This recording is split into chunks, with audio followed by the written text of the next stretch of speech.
studio. This is Eyewitness News at 10. Plans for a new water treatment plant in Evansville are still moving ahead despite a state agency review. Thanks for joining us.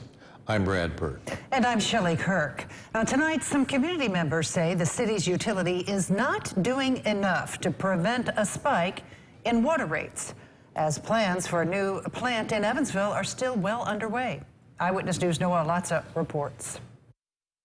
This is totally unreasonable. It is not a well-managed utility. Some Evansville community members say their voices are not being heard, as the city's utility now pushing back on the recommendation by the Office of the Utility Consumer Counselor.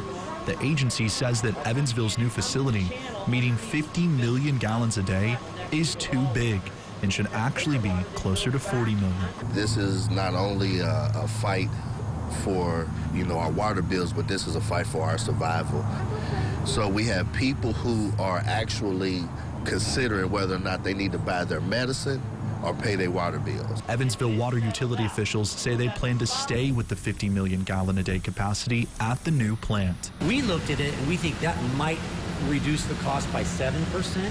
But if we had to go back and rebuild to 50 or higher, then that would even be more than the cost of what it is today. Utility Executive Director Lane Young says their original plant capacity would meet current and future demands and be more cost effective.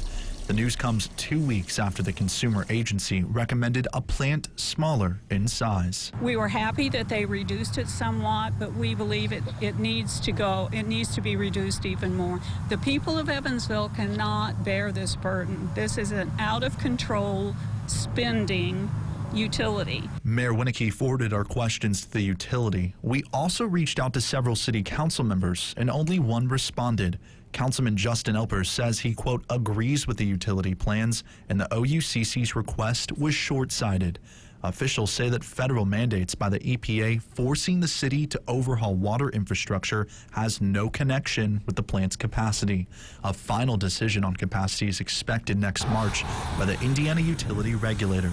Some in the community say the fight won't stop here. No matter how this turns out, we will make that an issue going forward into the next city election. In Evansville, Noah Latza, Eyewitness News.